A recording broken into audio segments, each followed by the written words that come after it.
Mas quando eu vou, então, sustentar a minha própria família? O que aconteceu aqui? Não sei.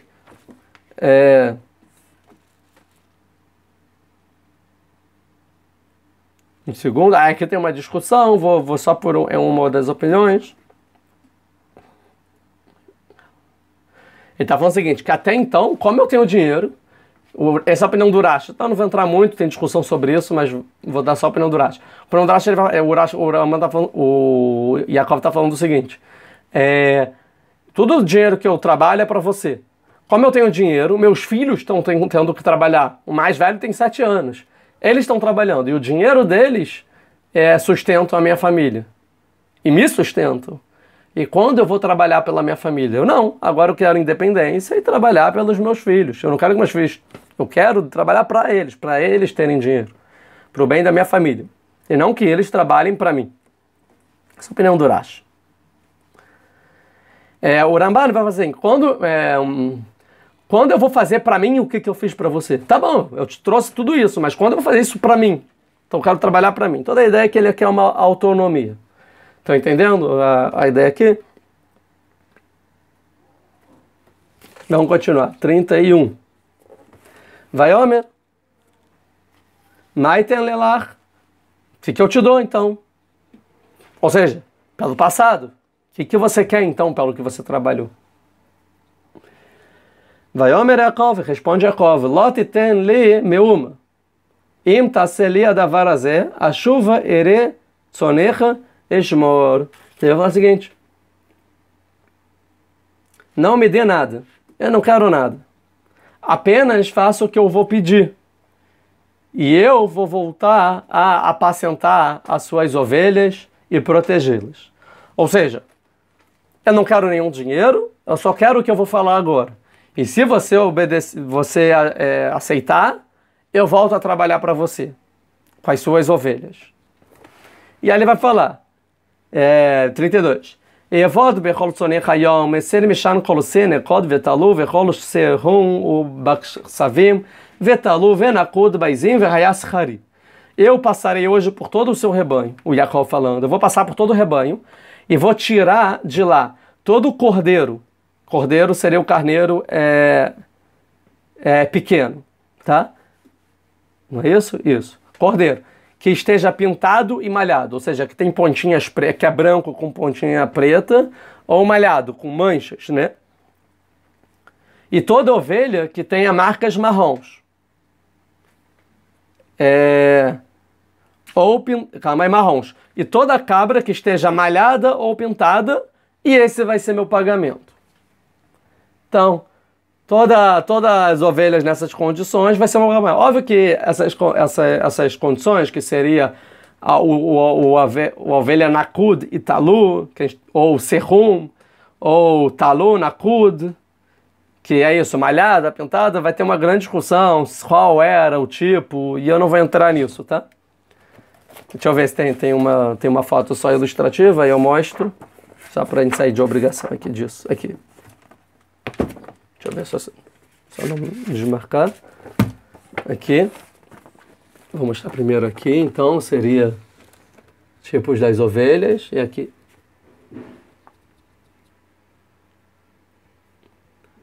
Sei lá, tá, tem tipos de ovelha, e ele falou, então quero esse tipo, ou seja, toda que tiver uma manchinha é meu, o que tiver lisinha é seu.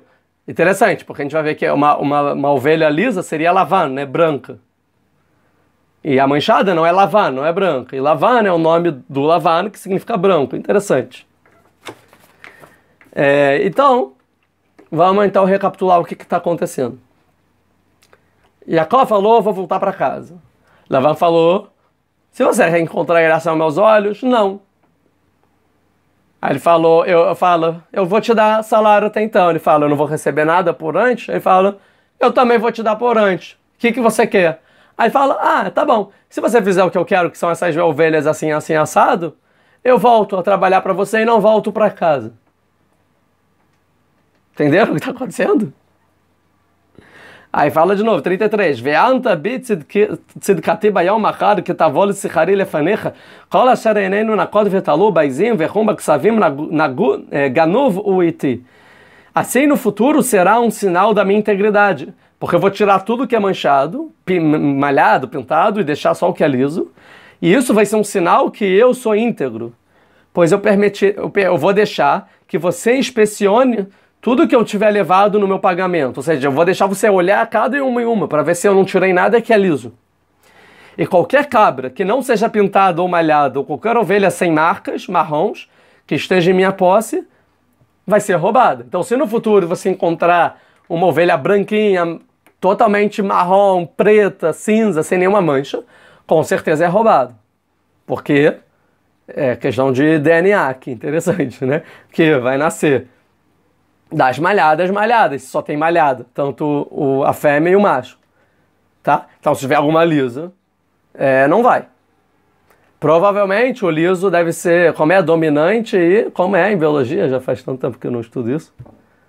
Azinho, como é? Recessivo. Dominante e recessivo. Isso, provavelmente o malhado deve ser o dominante, né? Deve ser, provavelmente. Eu acho que tem uma tese de algum doutor aqui em Israel, o Paulo Tanar, que mostra como toda a história aqui do Yaakov tem a ver com DNA e tal, e que os anjos contaram para ele segredo, e qual era então o que o Yaakov pensou para dar certo, mas eu não vou entrar nessa questão não. Tá bom? Porque a gente já estudou na primeira aula ou na segunda que o Rashi fala que o objetivo da Torá não é contar ciências aqui, tá? Não é o nosso objetivo.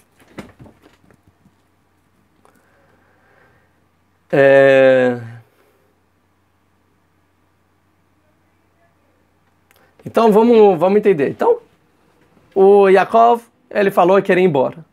O Lavan falou não. O que Yaakov falou? Então vou trabalhar para você. Quanto tempo Yaakov vai ficar mais trabalhando para Yaakov por causa dessas ovelhas e toda a história das ovelhas? Mais 6 anos. Então ele vai esperar Yosef ter 6 anos, aí ele vai embora. Ou seja, no total ele vai ficar 20 anos. Ele estava 14 anos. Nesse momento ele está 14 anos na casa de Lavan. Ele vai ficar mais 6 anos agora trabalhando e vai embora. Tá? A gente vai ver porque ele vai embora. O que vai causar que ele vai embora. Mas fala, não, tudo bem. Ele fala, vou embora. Ele, não. Encontra graça. Tá bom, aí ele fica. O que é óbvio? O que é óbvio que tinha que ter respondido? Não, eu vou embora. Não importa. Até porque Deus já, quando ele foi para casa de Lavan, ele apareceu no sonho da escada. O que Deus falou para ele? Eu vou te proteger e tal. Mas depois o seu objetivo, a sua missão é voltar para Israel e não se acomodar lá. Talvez já era o pecado. A gente explicou o que é o pecado, que Yaakov continuasse no exílio. A gente vai voltar a isso daqui a pouco. Na próxima aula, provavelmente. Ou daqui 2, 3 aulas. Continuar no exílio. E agora Yaakov fala, não, tudo bem, então vou ficar. O que está acontecendo aqui? Então a gente vai ver que tem um teste aqui de financeiro, econômico. Porque enquanto eu não tenho dinheiro, enquanto a situação está difícil, enquanto tem crise, né? Tem Lula, Dilma, Bolsonaro, Corona. É mais fácil sair da diáspora, né? Ou sair do lugar que você está. Porque qualquer um quer fugir para procurar boas condições. Se tem também antissemitismo muito forte, também é mais fácil sair da diáspora. Agora, quando tá tudo ok, tudo na boa, acomodado, agora eu consegui o meu dinheiro, agora as condições melhoraram, sempre foi ruim. Agora melhorou, agora vai ser diferente. Aí é realmente um teste mais difícil. É muito mais difícil. Porque agora eu tenho uma perspectiva de crescimento e finalmente chegou esse momento tão esperado de independência financeira, de emancipação econômica, né? Então o que a gente vai ver? Que por todo momento da história, da diáspora, os judeus sofreram, não tinha direito para nada, sempre um pouco antes do momento da Geulah, ou seja, da salvação. Salvação no judaísmo significa sair da diáspora e voltar para Israel, né? Existe uma perspectiva de melhora social e econômica, uma emancipação judaica. Isso acontece em todos os momentos. Por exemplo, nossos sábios falam que no Egito os judeus pararam de trabalhar em Rosh Hashanah. A gente sabe que eles saíram só em Pêssach, ou seja, 6 meses antes dos judeus saírem do Egito, no meio das pragas, né? Eles não eram mais escravos. Eles tiveram emancipação, né? Alforria, e a vida deles melhorou por 6 meses. O que eles fizeram durante esses 6 meses até sair?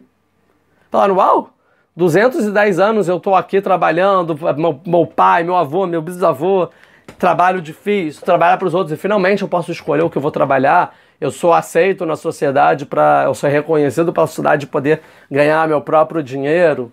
Uau, o Egito agora, a gente conseguiu, Deus ajudou a gente no Egito a conseguir algo que a gente nunca conseguiu.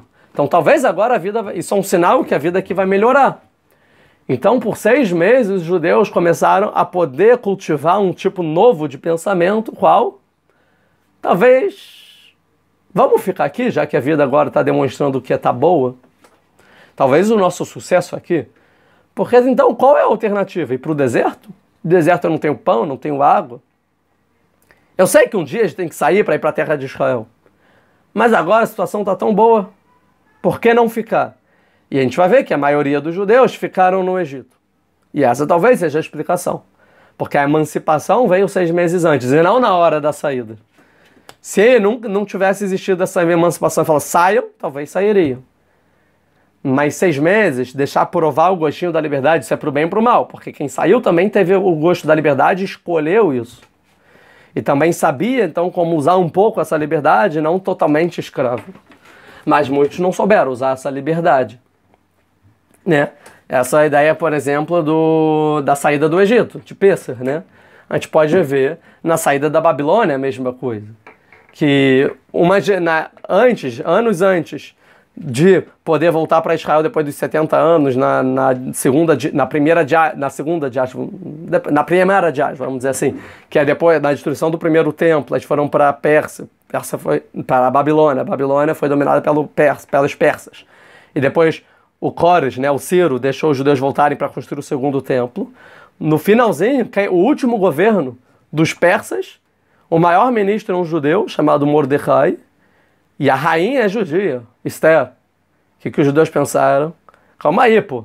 Agora a gente tem gente na política, agora a rainha é judia, agora o futuro rei é judeu, porque vai nascer da rainha. O Dário II, né? O maior ministro judeu, Mordecai, um dos maiores sábios de Israel, teve o milagre de Purim. Talvez não vale a pena, então, continuar um pouco mais aqui, não, na Pérsia? Em vez de voltar para Israel, a gente vai ver que a minoria foi para Israel, só 34 mil pessoas, que eram os analfabetos, os ladrões, os prisioneiros, os pobres. Esses foram para Israel, que não tinha perspectiva de vida. Agora, os ricos, as pessoas honradas, que tinham perspectiva de vida, a minoria foi para Israel. Mesma coisa, então, na segunda Geulah,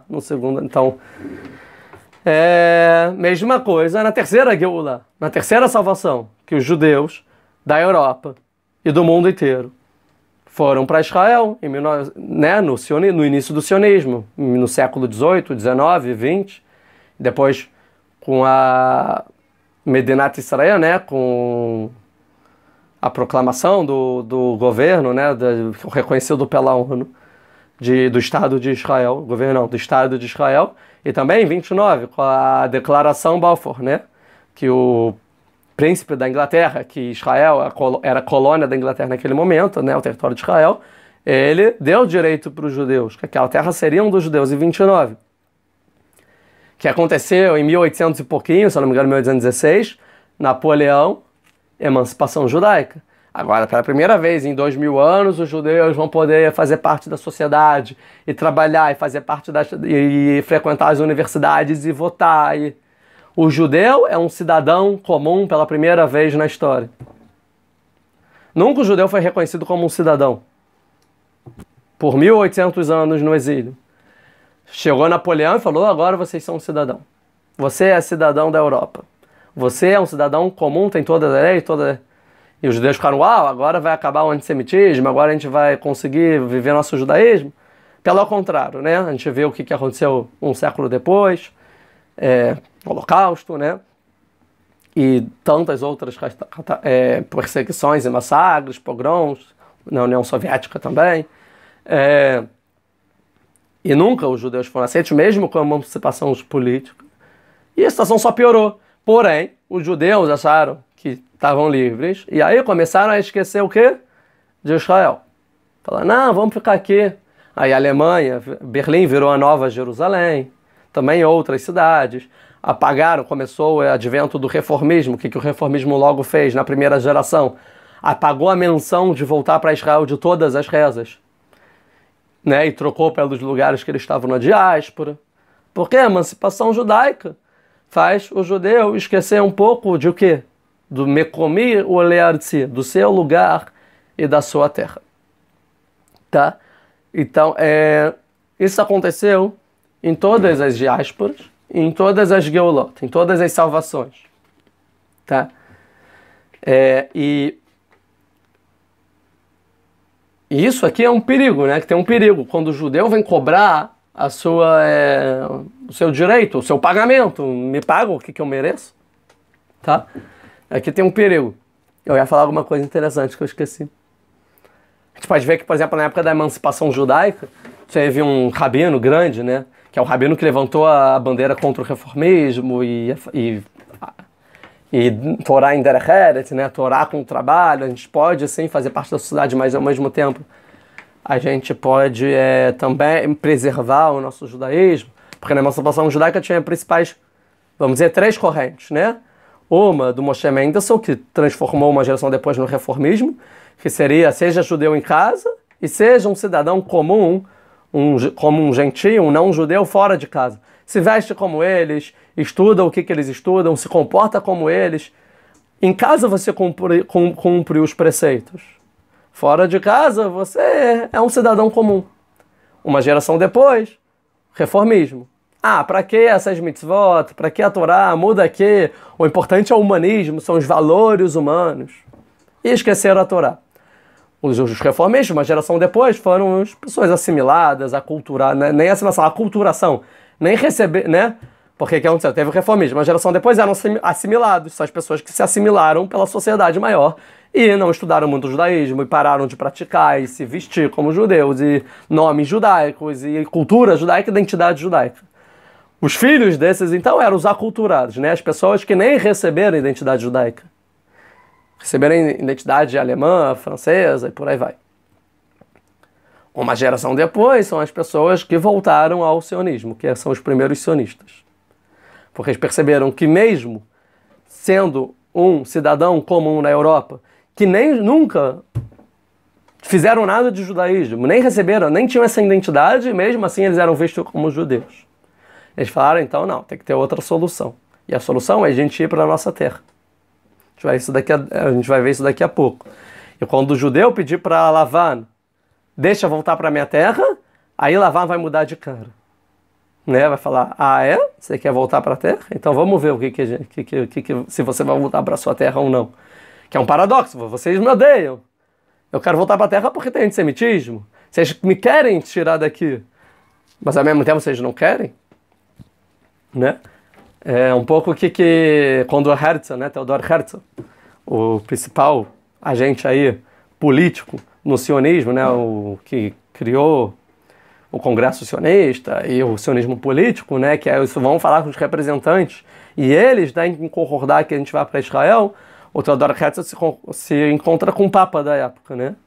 Eu não sei quem é o Papa da época, mas ele fala para o Papa, você pode aí apoiar os judeus, né? Que a igreja sempre quis controlar aqui, a Europa, não sei o que lá. Os judeus aqui é uma pedra no sapato de vocês. Sempre vocês quiserem acabar com os judeus e tudo mais. Assina aqui, ó, para a gente ter a nossa terra. A gente volta para Israel e a gente vai deixar vocês livres. E pronto, vocês vão estar livres dos judeus finalmente. O que o Papa responde para Theodor Herzl? Não, eu não vou assinar. Eu nunca vou fazer isso. Por quê? Porque se os judeus conseguirem voltar para Israel, vai de contra tudo que eu acredito. Toda a minha ideologia, tudo que o cristianismo prega, é baseado que o povo judeu é um povo perseguido, sofrido, que saiu do caminho de Deus, e a prova disso é que eles sempre vão ser sofridos, fora da terra de Israel, massacrado pelas nações, e pobre, né? Ou seja, eu deixar vocês terem uma independência na terra de vocês vai contra toda a metodologia. Mesma coisa que Lavan. Yaakov, se eu deixar você voltar para Israel, vai contra toda a minha ideologia. Ideologia que eu herdei de quem? De Nahor. Tá? A mesma coisa que volta na história várias e várias vezes, várias facetas, formas e momentos. Tá? Mas o que a Torá quer contar pra gente é a estrutura que toda diáspora e toda Geulah se configuram. Isso é uma coisa que eu queria falar. Eu queria falar mais outra coisa interessante. Deixa eu tentar lembrar. Do antissemitismo, um segundo. Esqueci, tá, vamos continuar. Tá, vamos continuar. Então a gente vai ver que... Um segundo. Que não faz, a princípio, sentido o Yaakov querer permanecer lá, né? Por quê?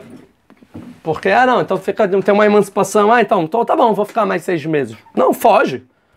Nem que seja com nada. Vai embora, foge daqui, sai da diáspora, sai do antissemitismo, que você pode acabar morrendo aqui. Morrendo fisicamente ou espiritualmente. E você não vai fazer mais não vai ter mais a segurança de Deus. Lembra que a gente viu isso até, foi bem polêmico na época, que Deus fala, eu vou te proteger até o momento de você voltar. Se passar o momento que você volta, acabou a proteção. Você não tem mais proteção. Lembra disso? Vocês estavam na aula, acho que, né? Então tem um perigo muito grande para Yaakov aqui. Tá? Então, deixa eu um segundo, deixa eu ler o que eu queria falar aqui. Yaakov, a gente tem que entender porque Yaakov, ele resolve ficar mais 6 anos. Até então ele não sabe que são 6 anos, mas resolve ficar, embora esse perigo. E qual é a resposta? A resposta é o objetivo da diáspora. Qual é o objetivo da galuta? Por que os judeus foram para a diáspora? Porque tem judeus na diáspora. Em todas as diásporas, né? Todas as galuyot. Por que a gente saiu de Israel e foi para a diáspora por um tempo determinado? Cada diáspora com o seu tempo. Tem quem diga que é para fazer os judeus sofrerem. Quem fala isso, por exemplo, é o cristianismo. Que é um povo que não é mais escolhido por Deus. Não sei, tem várias vertentes, né? Tem um protestante, cada um fala diferente. Mas em suma é um tipo de punição para os judeus. Não é esse o objetivo do diáspora. Que a diáspora de Yaakov não foi para ele ser punido por alguma coisa. Ao contrário. O Yaakov tem 2 objetivos aqui da diáspora. O primeiro objetivo, qual é? É ele construir a família dele. Isso ele conseguiu. O segundo objetivo é ele conseguir o dinheiro dele. Que é isso que ele ainda não conseguiu. Que a gente vai ver que quando ele conseguir cabras, carneiros, né, dinheiro, aí ele vai embora. Isso ele ainda não conseguiu. Por quê? O que tem esse dinheiro? Então, a gente pode entender através do que a Kabbalah explica, um conceito muito difundido na Kabbalah, também muito na Hassidut. Também, hoje, né, acabou de ser o dia de falecimento do Or HaHaim. Se Deus quiser, eu tiver tempo, eu vou gravar o vídeo do Or HaHaim ainda essa semana, ou hoje ou amanhã, alguma coisa assim. A ideia que o objetivo da diáspora é Tikkun ou Kibbutz Anitzotzot, que a gente veio consertar ou reunir as faíscas espirituais que estão espalhadas pelo mundo. Quer dizer o seguinte, que no mundo tem várias faíscas espirituais espalhadas pelo mundo inteiro que precisam ser consertadas. E os judeus saíram do seu lugar espiritual para se alastrar pelo mundo inteiro para consertar tudo o que precisa consertar no mundo, ou seja, todas essas faíscas espirituais. Como se conserta? Reunindo elas. Então, pegando as faíscas espirituais e trazendo de volta para Israel, ou consertando de alguma outra forma, tá bom? Isso a gente pode ver, por exemplo, no Egito.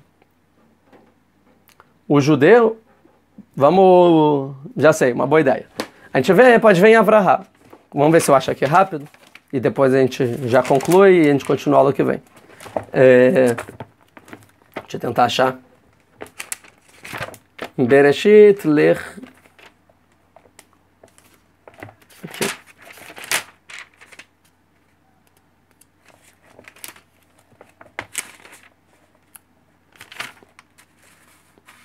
Aqui. No Brit Ben Ametarim, né? No pacto entre as partes cortadas, que é o pacto que Deus faz com Avraham, que lá ele promete a terra de Israel.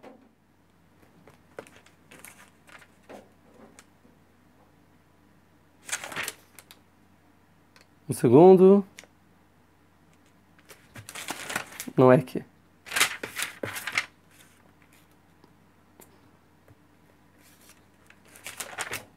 Um segundo, não é aqui.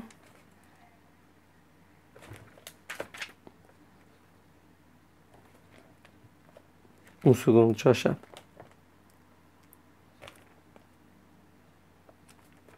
É para achar Vaiera, né?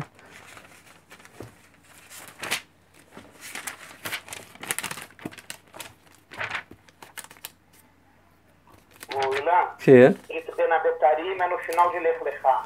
Mas não é no Brit Ben Ametarim, não. Quando ele fala, como eu vou saber que eu vou herdar a terra de Israel? Procurem aí para me ajudar.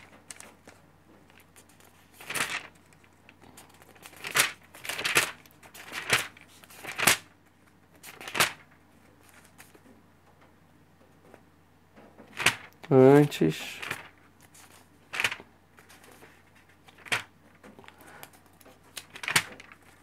Vasquem, vamos. Não é Vaierá, não? Por isso que estou procurando.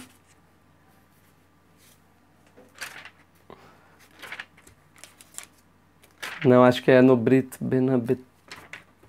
É no Brit Ben Ametarim mesmo, não? Lech Lechá. Aqui, achei. Aí, Lech Lechá. Aqui no versículo, capítulo 15, isso, capítulo 15, versículo 8, e fala, Deus, como eu vou saber que eu vou herdar a terra de Israel? E ele fala, pega lá o bezerro, aí faz o pacto. Aí no 12, no 13, aqui, aí Deus responde assim no versículo 13, capítulo 15, versículo 13, desculpa aí a demora. Vaiomer ele Avraham, falou Deus para Avraham, Yadou atedá kegeri ele zarachá, saiba que estrangeiro será a sua descendência. Ou seja, aqui, sua descendência vai ter a diáspora. Aqui, no caso, ele está falando da diáspora do Egito, né? Mas você pode entender que também, quem é descendente de Avraham, é o Yaakov, que é estrangeiro também. De uma terra que não é deles. Está acontecendo isso com Yaakov também.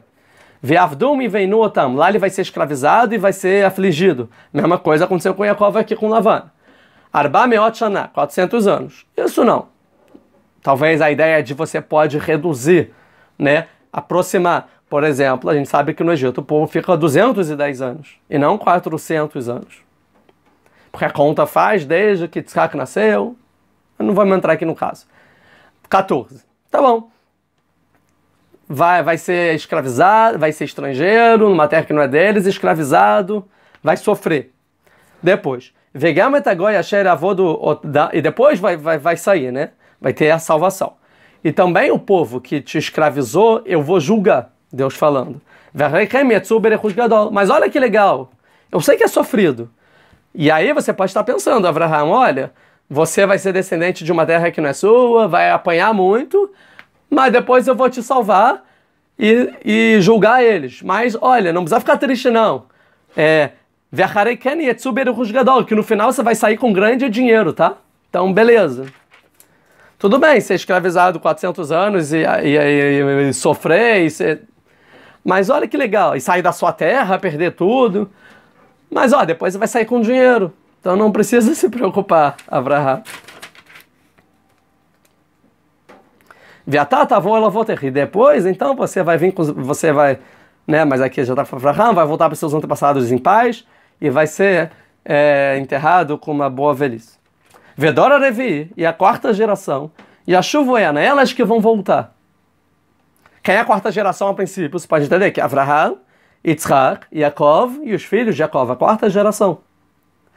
que lo shalem avon haemori, porque não vai ter sido pago o pecado dos Emorim, né, dos Emoreus, Adena, até então.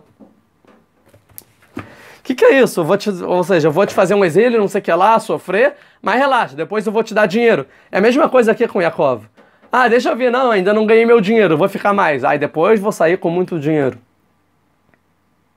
A mesma coisa no Egito.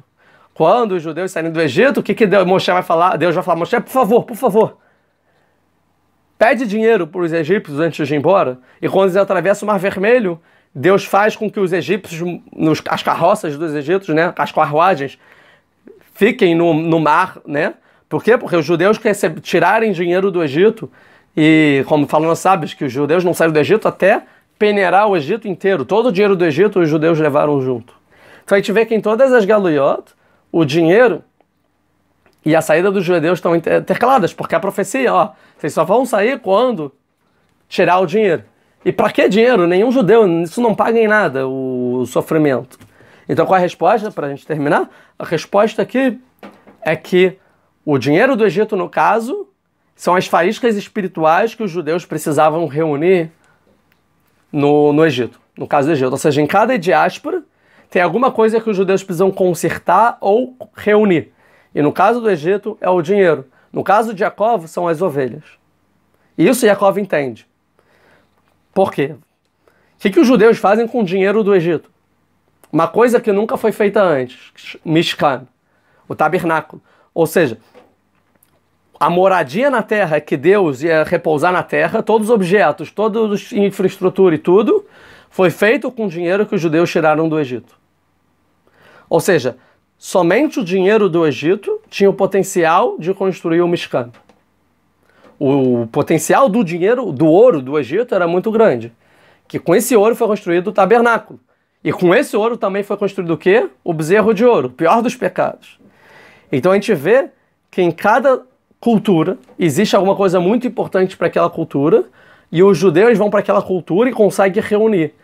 E dentre isso que conseguem reunir, os judeus têm a função de fazer uma peneira e separar o joio do trigo, ou seja, o que é bom, o que é ruim, ou seja, qual parte do ouro vai para o bezerro de ouro e qual parte do ouro vai para a moradia de Deus na terra. É a mesma coisa que Yaakov. Yaakov, ele sabe que ele precisa reunir tudo de Lavan que precisa reunir, que seria então o rebanho de Lavan. Tá? A gente vai ver que ele vai entender que o que ele precisa reunir são todo o rebanho pintado e não só branco. A gente vai ver isso lá que vem. Tá? E se Yaakov ele deixar um bezerrinho que deveria reunir nas mãos de Lavan, isso quer dizer que futuramente os descendentes dele ou ele próprio vai ter que voltar para Lavan para pegar esse bezerrinho. Faltou alguma coisa daquela diáspora. Então, nenhuma diáspora pode acabar